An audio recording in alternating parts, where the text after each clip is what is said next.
Track 15. How has the place you live in changed recently? Well, in my city, there is a lot more traffic than there used to be. This is because of the new business centre, which has brought a lot more people to the city for work. This has made the city richer than it was. In fact, that's the most significant difference. The city is not as poor as it was 10 years ago. So, you're studying here in Sydney. How is your town or city different from Sydney? There are quite a few differences, such as the shop opening hours. The shops in Tokyo stay open much later than those here in Sydney. Then there's the transport system, which is more efficient and convenient. But the weather is the same as here in Australia. Is it a good place to live? Yes, it's really nice. I think it's considerably better than other cities in my country because it's more modern. It's also got a lot of parks, which I really like, and this means that it's not nearly as crowded as some places. Track 16. I think our presentation should focus on why living in the countryside has become more attractive to families nowadays than in the past. I'm not so sure. Although the statistics Professor Davies showed us in the lecture gave the impression that there are more families moving to the country now than at any time during the last 20 years, he also mentioned that there aren't as many available houses in suburban areas, so many families don't have as much choice as before. Yes, Suzanne, you're right. Perhaps that's actually more important. People think that the same housing stock exists as in the past, but that's not true. How about we focus our presentation on the fact that the choice of location for families is not as wide as during the 1980s, and this is what is affecting the trend of moving to the countryside. OK, I think you've thought about the presentation a lot more clearly than me. Thanks. I think Helen's right. We want Professor Davies to think that we have done as much research for the presentation as we could, and not only use the reading list. Yes, you're right. Otherwise our final grade won't be nearly as good as our last presentation, so we need to read as widely as possible. Track 17. So, Greg, Kirsty, have you done much research for our project yet? I haven't done as much reading as I'd planned to, but I've got quite a lot of books and journal articles that might be relevant. Good work, Greg. I think I might have worked out how we can approach the project and give it a more specific focus than the title that Dr. Jones suggested, which is too vague. Oh, really? How's that?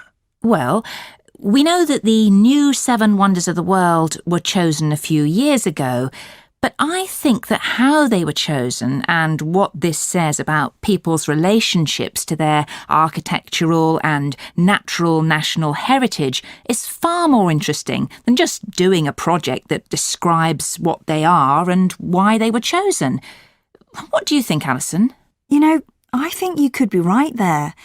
Didn't Dr. Jones mention something in our last lecture about how many more people voted for some of the wonders than the total number of people in the country? That did happen. In a sense, it wasn't really a voting system at all. It's more like a TV talent show. It wasn't nearly as scientific as political voting systems because people could vote as many times as they wanted, and it was all done via the internet, so it only applied to people with access to a computer. And most of the votes for the wonders came from the country's own citizens. That's interesting. I think, therefore, that we can show how the modern choices were different from the original 7 wonders of the ancient world because the original wonders were chosen by travellers, while the latest list was chosen by people from the same country as the wonder itself. From this, we can analyse the choices and how having a building or site on this list could be more advantageous to some countries than others. For example, countries which rely less heavily than others on tourism may not have been nearly as interested in the whole competition as those who wanted to boost visitor numbers. Then we could compare this with how travellers chose the previous wonders. OK, now I understand, and yes, I think it's a great idea. Let's do it. Yes, I think that'll really give us an edge compared to the other students. It'll make the final project considerably more original. Remember, Dr. Jones isn't expecting much from us, given the result for our last project. But I'm just slightly worried that we might not have as much time as we'd like to do the reading. I see what you mean. Well, why don't we do as much reading of these books and journals as we can, and then meet again on Friday to make a final decision on content? That's a good idea, Alison. Absolutely. Then we can make sure we won't read too much and we'll still have enough time for the actual project writing. Track 18.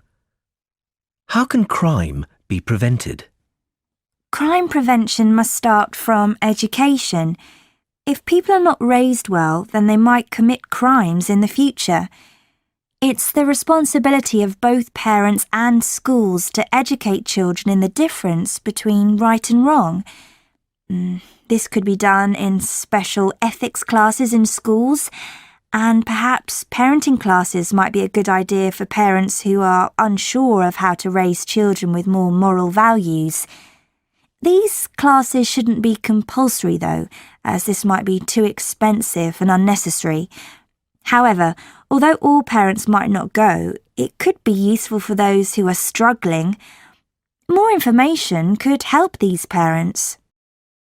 Track 20. Why do you think people become criminals?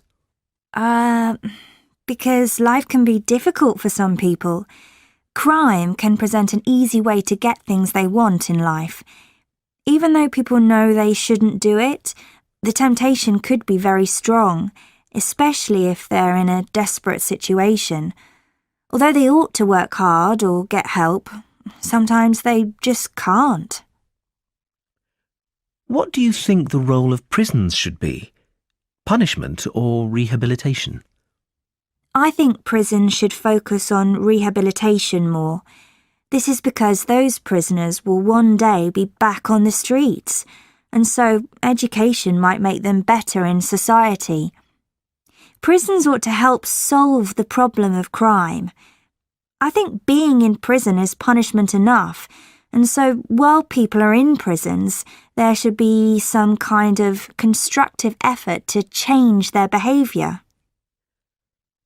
What do you think is the best way to deal with juvenile crime?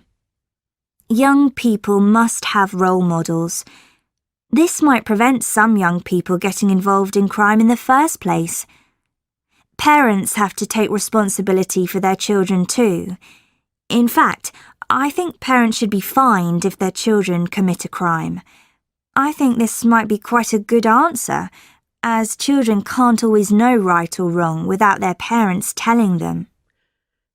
Do you think people commit crimes because of violence on TV or in video games? No, I don't.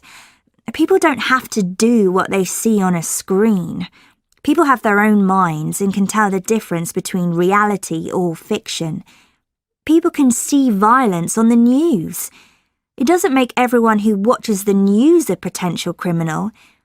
People who are influenced by games and TV in this way probably have an underlying problem.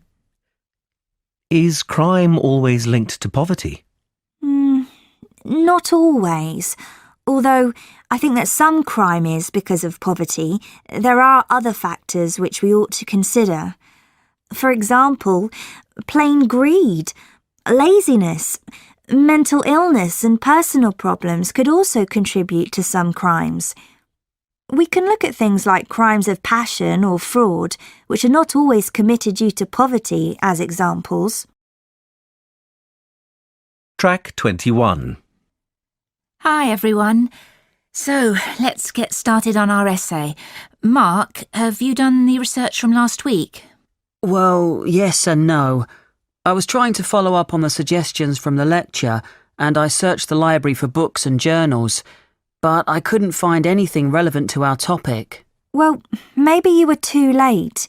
We got the essay title 2 weeks ago, so other students might have taken out all the books already. Yes, I guess so. It doesn't sound likely to me. All the books couldn't have been taken out. There's lots of books about astronomy in the main library. Well, there was one book, but I couldn't borrow it because it's a reference-only book. We should have started this project earlier. What are we going to do now? The other students must have been very keen to start. Well, don't worry. Why don't we just reserve the books we want?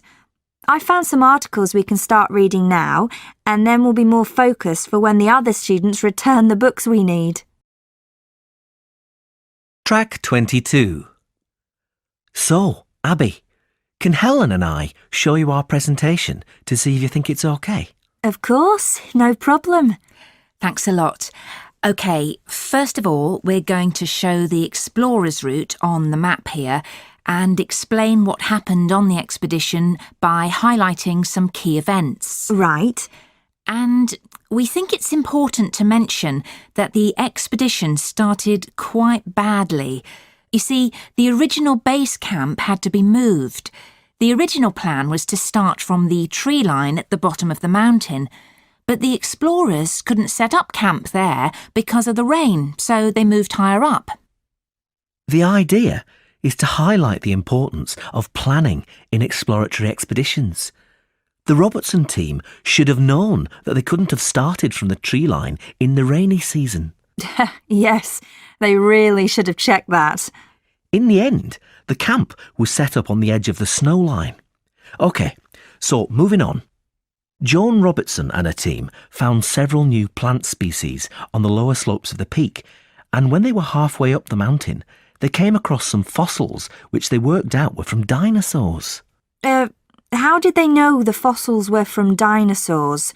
Surely they couldn't have identified them so easily whilst on the expedition. But that's the important point. This team were not just explorers, but also scientists. In order to make the trip more useful, they took scientific equipment to analyse anything they found, so they were able to identify the dinosaur fossils correctly. It's good to make this clear if your project is supposed to be about the importance of scientific expeditions rather than exploratory ones. Absolutely. So, am I right to think that the Robertson expedition took longer as a result of the research? Well, they should have taken longer because they were conducting a lot of experiments, but modern technology enabled them to do the experiments and reach the summit in under 4 weeks. In fact, they arrived at the top on day 26 of the trip. Track 23. Hi, Penny. Hi, Terry. Hi. How are you both getting on with your natural disaster essays? I can't believe we all chose the same subject of earthquakes. I found it really interesting. Yes, it is interesting, Andrew, but I could have made the topic narrower. There is so much to cover. It's really hard to organise the information I've found. But that just gives you more to write about. I'd rather have too much material than not enough. I think Andrew is right. I found the topic fascinating too. Maybe. I'm not so sure, Terry. Andrew, how have you done on the statistics research? That's what you were researching when I last saw you. It's been interesting, but I had to look really hard for relevant information. But you found some in the end? Yes, I've got lots of statistics on past earthquakes and where the plates are more unstable. That's great. I've been working on plate movement. I think by adding this to my essay, I'll have a really good foundation of how earthquakes come about. I was looking at future earthquake predictions, but I didn't find much information actually. I should have focused more on how earthquakes are scientifically identified and measured. I think that would have been more relevant. That's a shame. Well, why don't we compare some of the information we've found? It might all give us some ideas of what to read next.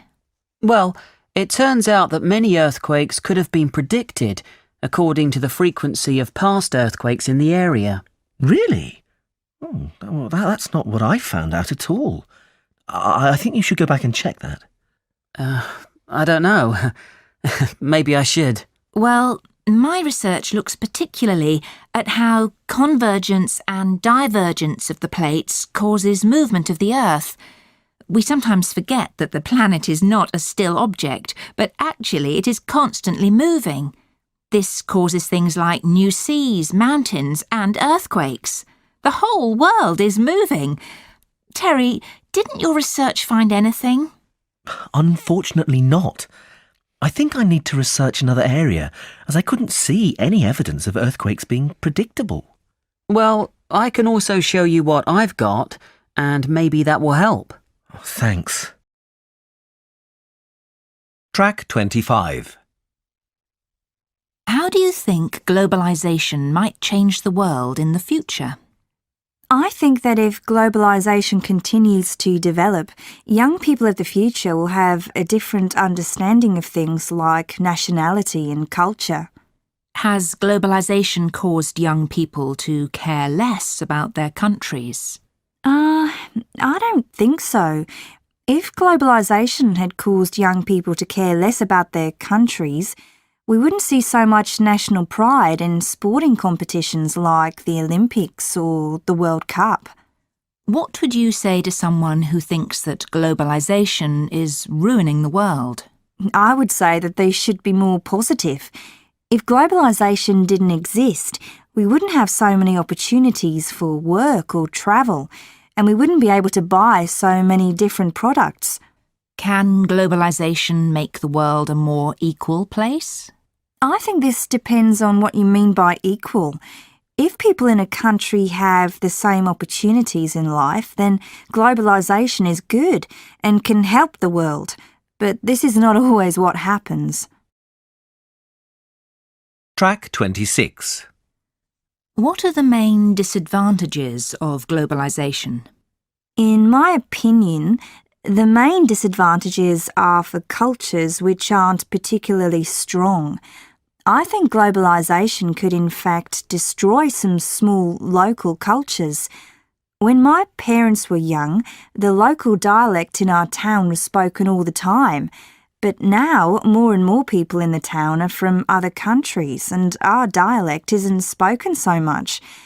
If globalisation hadn't transformed the way people move around the world, our town wouldn't have changed so much, and we might still be using our local dialect. Do you think globalisation has made the world a better place? Well, in many ways, yes. I think in general people have more knowledge about the world due to globalisation. For example, if I hadn't studied in Australia, I wouldn't speak English as well as I do, and I wouldn't have lots of friends from around the world. How has globalisation changed the way we travel and communicate? I think it has changed things greatly. The world is a much smaller place than it was, say, 50 years ago. If I wanted to go to the other side of the world, I could get there in a day. And that's incredible. And not only is it easier to travel, we can now communicate with people on the other side of the world instantly through things like virtual messaging and webcams. If we didn't have this kind of progress in travel and communication, we would know a lot less about other cultures, and I think that would be a pity. How has globalisation benefited people in your country? It's made a really big difference to how people in my country see themselves in relation to other countries. And I think that people will see more benefits in the future if they continue to be open-minded about it. What are the consequences of allowing large companies to sell their products all over the world? I think it's great. I know some people think that it's negative, but I don't. I think that everyone should have the opportunity to grow their company. All companies started small, but if you make good products, people will buy them. If there had been strict laws against international trade, the world economy wouldn't have grown as much, and everyone would have suffered. Track 27. Well, my best friend once gave me some really good advice when I was younger. I used to worry a lot about my appearance when I was a teenager, and it made me feel unconfident. I often thought people were staring at me and thinking that I looked bad. Once, one of my classmates asked me where I'd bought my clothes, and I thought it was a criticism. My friend told me not to worry about the way I looked. She said that all teenagers felt that way and recommended concentrating on having fun instead. It was quite difficult, but I tried to focus more on studying and my hobbies. After a while, I felt better, and my parents said that I had changed and become more outgoing. I was really pleased with this, and as a result, my confidence increased even more. So, I think, yes, I would give this advice to other teenagers. Although it's difficult advice to follow, I think it can really help young people who are going through a hard time. It's really important to be positive and understand that this period of your life involves lots of changes in your personality, but that in the end you will feel fine. Track 28. Good morning, everyone, and welcome to my weekly show about fitness. Today, I want to talk about ways you can improve your fitness without having to join a gym or sports center. Now, first of all, it is important to decide what you want to achieve. Many people want to improve their health in general, but other people want to focus on losing weight. I use a combination of both strength building and weight loss exercise to maintain my fitness level, but I know a couple who go walking twice a week to maintain theirs.